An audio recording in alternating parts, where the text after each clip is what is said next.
Dan perampokan ini bukanlah perampokan kecil, bahkan bernilai 4,1 triliun rupiah hari ini. Uang dan perhiasan yang diambil itu sampai hari ini tidak pernah ditemukan. Damn.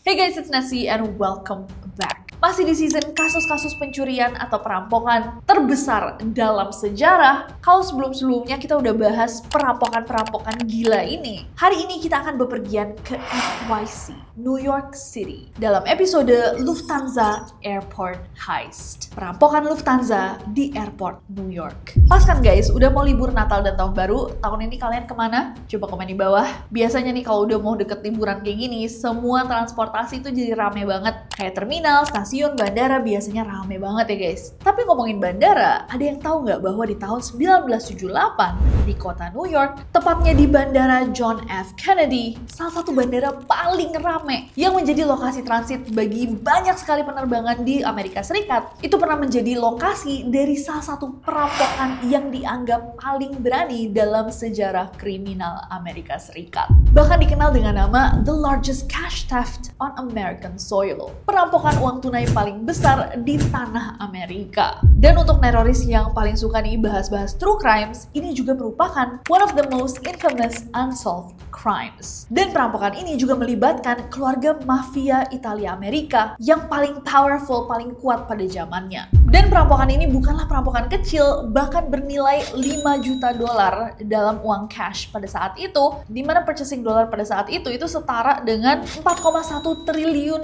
rupiah hari ini. Ditambah perhiasan senilai 875 ribu dolar pada saat itu, atau setara dengan 72,4 miliar rupiah hari ini.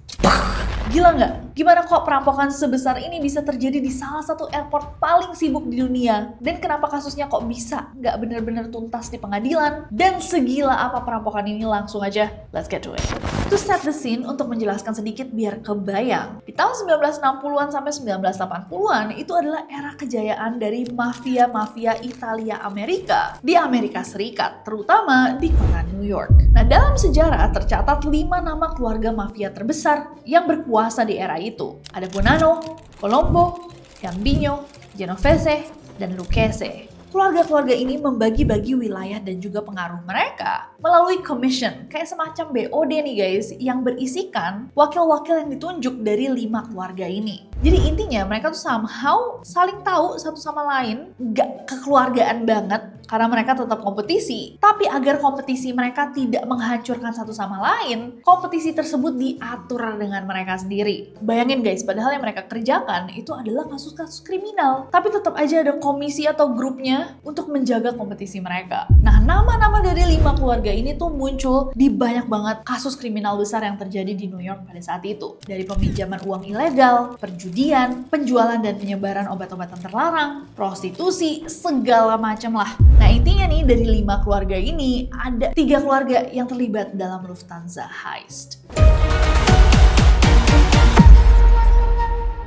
Tapi sebenarnya kisah ini tuh tidak bermula dari 5 keluarga mafia ini. Malah bermulanya dengan seorang pegawai di airport yang bekerja untuk maskapai Lufthansa. Namanya adalah Louis Werner. Louis ini bekerja di Bandara JFK sebagai seorang cargo agent di bagian high value room. Ruangan yang menyimpan barang-barang berharga dan juga uang tunai. Nah, karena dia bekerja buat Lufthansa, dia jadi tahu nih guys bahwa setiap sebulan sekali nih, berangkas kargonya Lufthansa itu menerima kiriman uang tunai dalam jumlah yang banyak banget dari Jerman. Uangnya itu dalam bentuk valuta asing dan merupakan uang dari tentara Amerika dan juga turis-turis yang mengubah uang mereka jadi US dollars. Simpelnya, karena duitnya datang dari Jerman, berarti orang-orang yang mau berangkat nih ke Amerika Serikat itu nukerin uang mereka dengan US dollars. Jadi uang mereka yang mungkin euro, pound sterling, dan lain-lain itu dikirim balik ke Amerika Serikat untuk disimpan di sana. Disimpan di banknya Lufthansa di New York. Nah, ketika uang dan harta tersebut tiba, uangnya itu nggak langsung dijemput sama bank, melainkan harus menginap dulu semalam, baru besoknya dijemput sama bank. Nah, Louis mengetahui hal itu. Sebenarnya Louis ini juga pernah dicurigai guys. Beberapa tahun sebelum ini dia dicurigai ngerampok uang sampai $20.000. Tapi karena nggak pernah terbukti secara langsung, dia nggak dikeluarkan sama Lufthansa, hanya dipindahkan divisi. Malah divisi baru ini memberikan dia akses lebih dekat lagi dengan uang dan harta yang lebih banyak.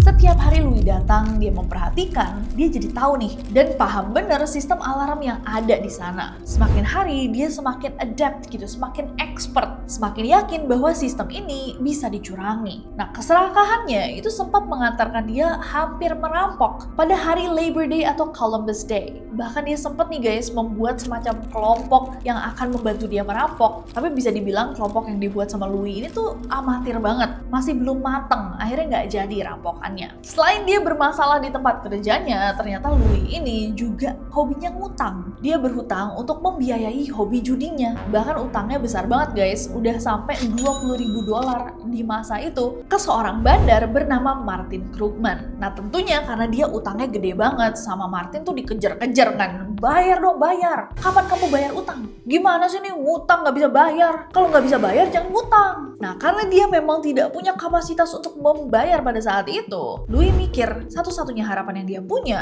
adalah untuk membayar hutang tersebut dengan informasi yang mahal. Kalian tahu kan informasi mahalnya apa? Bilanglah dia sama Martin, Martin, aku sekarang masih nggak ada uangnya, tapi aku punya sesuatu yang lebih berharga. Aku punya informasi bagaimana kamu bisa mendapatkan uang yang sangat banyak.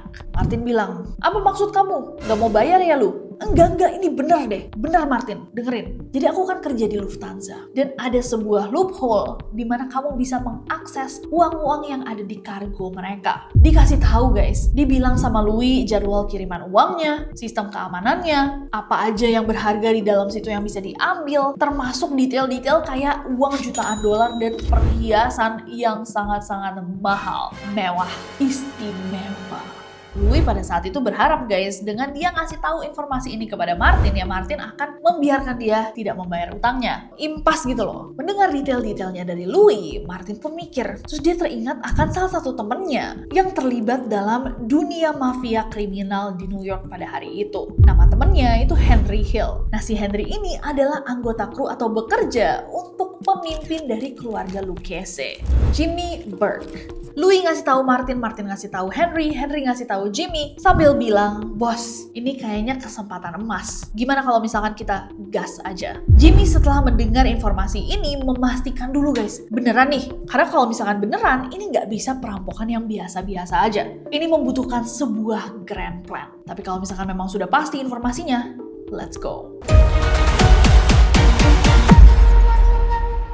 Setelah dia udah yakin, Jimmy akhirnya menyusun rencana. Dia juga membuat sebuah tim inti dari Lucchese family yang berisikan Tommy DeSimone, Angelo Sepe, Louis Cavora, Josie Vitello Sr., Tony Rodriguez, Joseph M. Costa, Joe Manri, dan Robert McMahon. 8 orang. Ditambah 1 orang dari Gambino family, Paolo Licastri, dan perwakilan dari Bonanno family, Vincent Asaro. Semua orang yang terlibat itu dikasih tahu guys bahwa mereka akan bisa mendapatkan $10.000 sampai $50.000 per orangnya. Berdasarkan perkiraan bahwa mereka akan berhasil mendapatkan lebih dari $2 juta. Nah tapi mereka tidak melupakan Louis juga. Louis juga dijanjikan 10% dari hasil yang akan mereka dapatkan. Dengan syarat Louis akan tetap membantu mereka untuk melancarkan rencana ini. Setelah rencana mereka dianggap matang, 11 Desember 1978 guys, jam 3 pagi, 3 dini hari, sebuah van hitam Ford Econoline yang merupakan mobil curian tiba dan berhenti di gedung 261,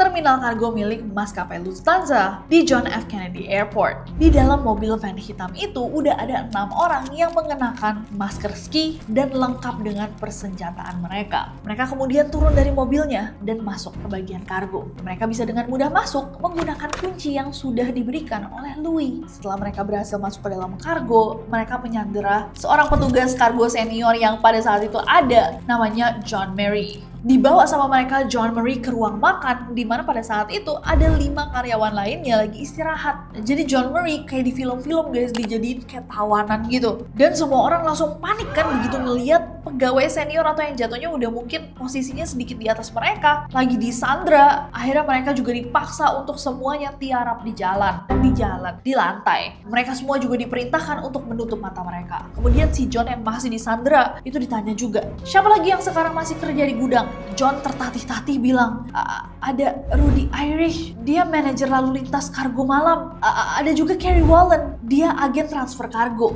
Nah, ketika mendengar nama pertama nih yang disebut sama John, si Rudy, mereka langsung sadar bahwa Rudy ini sempat diceritakan juga sama si Louis. Rudy inilah satu-satunya orang yang memiliki kode untuk melewati sistem double door ke berangkasnya Lufthansa. Jadi double door itu sistemnya guys, satu pintu harus ditutup sebelum pintu lainnya terbuka. Jadi kayak ada 2 tahapan pintu untuk keamanan. John langsung pada saat itu juga dibilang, Rudy yang kamu bilang itu mana? Sini, suruh naik sekarang juga. Akhirnya John memanggil Rudy pun tiba dan Rudy ikut disandra bersama yang lain. Sementara orang kedua yang disebut sama John, Carrie Wallen, itu lagi di luar guys. Dia ada di luar terminal, dia lagi memperhatikan kenapa ada mobil van hitam terparkir di dekat jalur pemuatan. Dan di dalamnya ada 2 orang yang mencurigakan. Akhirnya karena Carrie bingung, didatengin guys mobil van itu. Salah, karena ketika Carrie mencoba mendekat, dia mau dipegang untuk dimasukin ke dalam van. Dia mencoba untuk berlari, teriak minta tolong, tapi dia langsung dipukulin pakai pistol, kemudian dilempar ke dalam van.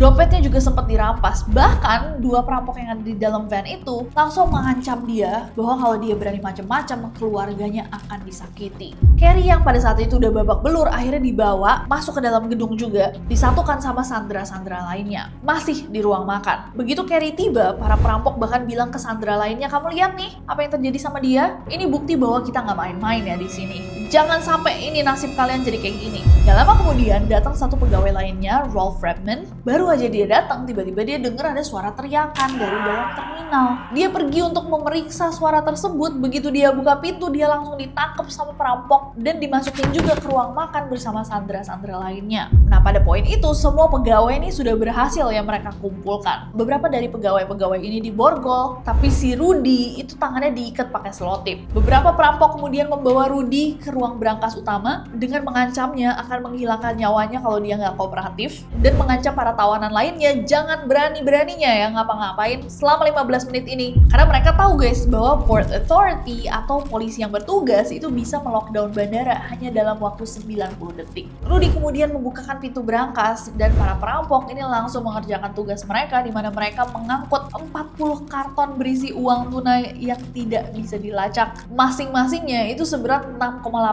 kilo. Mereka juga mengangkut perhiasan-perhiasan yang ada di situ. Semua barang-barang ini langsung mereka masukin ke dalam van hitam mereka. Sementara para sandera yang masih aja tuh guys terbaring tidak bisa melakukan apa-apa karena mereka diancam keselamatannya. Setelah para perampok sudah puas dan sudah siap untuk pergi, mereka menyempatkan untuk bilang kepada para sandera yang ada di situ, jangan ada satupun dari kalian yang berani-beraninya menelpon polisi bandara sampai waktu 4.30 pagi. Pada saat mereka ngomong itu tuh udah 4.21. Jadi mereka diminta untuk menunggu 9 menit lagi aja. Dan setelah mengatakan gitu, mereka masuk ke dalam van-nya dan mobil van-nya bergerak ke depan gedung diikuti oleh crash car atau satu mobil yang udah disiapin nih guys untuk menabrak mobil polisi kalau misalkan tiba-tiba mereka di-ambush atau ditangkap, digerebek. Mobil van tersebut kemudian mengarah ke sebuah bengkel atau gudang di Brooklyn untuk langsung mendatangi the one the only Jimmy Burke. Sesampainya di gudang, uang dan perhiasan yang mereka ambil itu dipindahkan dari van ke 2 mobil berbeda sebelum 2 mobil ini langsung cabut guys ke 2 arah yang berbeda. Dan pada poin ini para perampok sudah bilang bahwa mereka berhasil merampas uang sekitar 5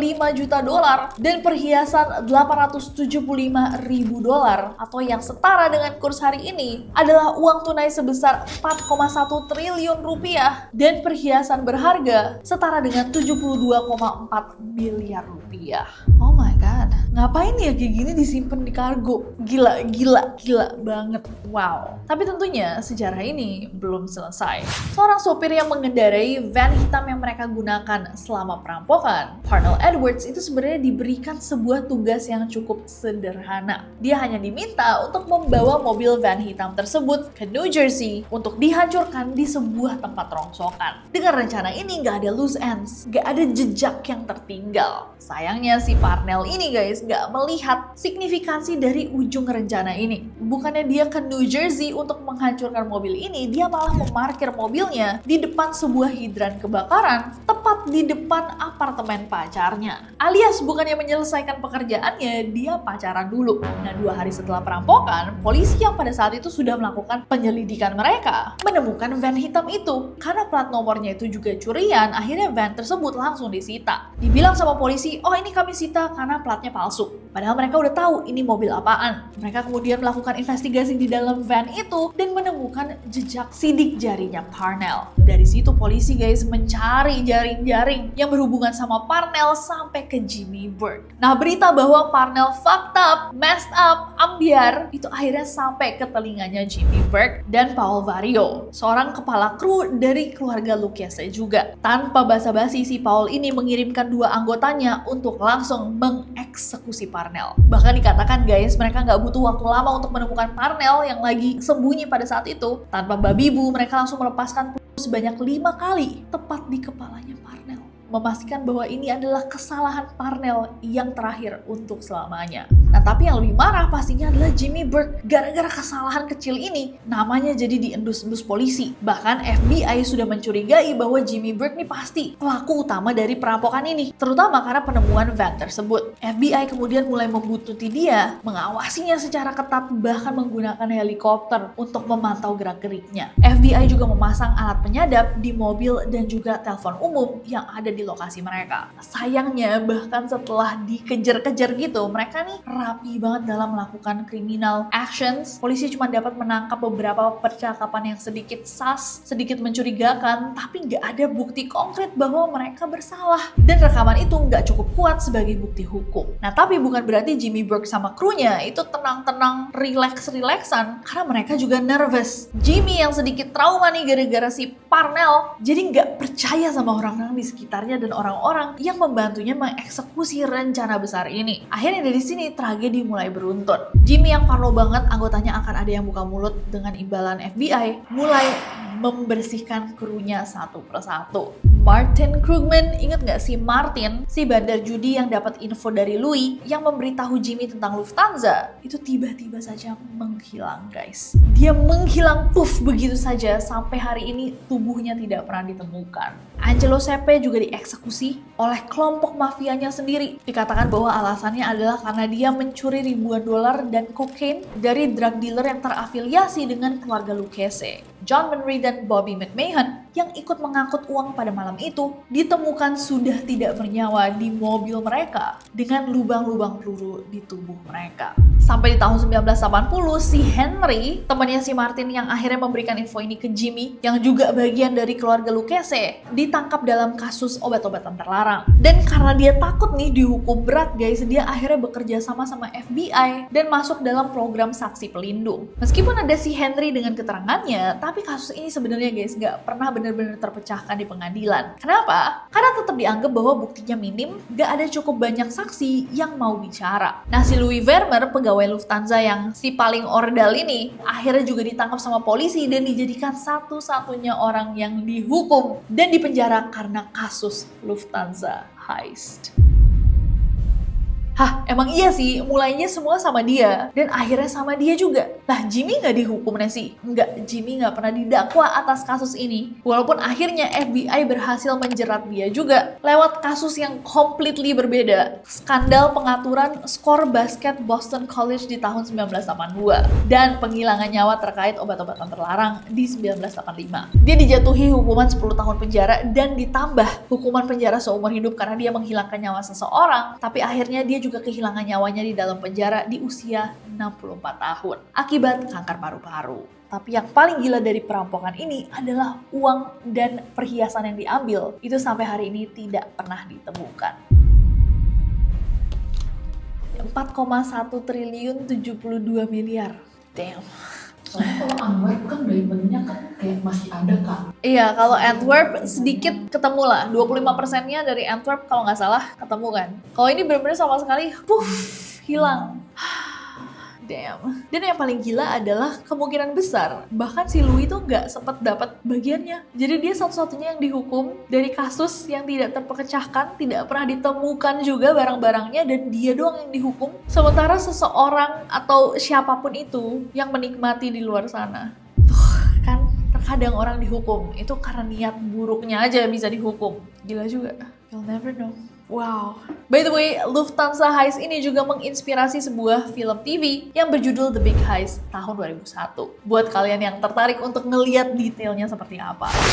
Wow, gila. 4 triliun, gila banget. Di season ini aku sering banget bacain komentar kalian. Neroris banyak yang bilang kayak, setelah mendengar kasus-kasus korupsi di Indonesia, kenapa uang-uang besar tuh terdengar kecil sekarang? Salah satu yang sering dibahas tuh yang 271 triliun. Guys, tapi harus diingat bahwa itu tuh kerugiannya 271 triliun. Jadi orangnya tidak mencuri 271 triliun. Sama-sama buruk sih, cuma manusianya tidak pernah melihat tuh 271 triliun. Apapun yang dia ambil, gak mungkin sebanyak itu. Tapi kerugian yang diciptakan sebesar itu. Tapi kalau ini literally dia ngambil barang, uang tunai, perhiasan yang seberharga itu. Gila banget. Udah aku stres mikirnya. Gimana menurut kalian guys? Dari semua yang kita udah bahas so far, mana yang paling gila menurut kalian? Coba komen di bawah. Dan jangan lupa subscribe guys. Besok kita akan ketemu di Neror dan aku gak sabar untuk ketemu kalian besok.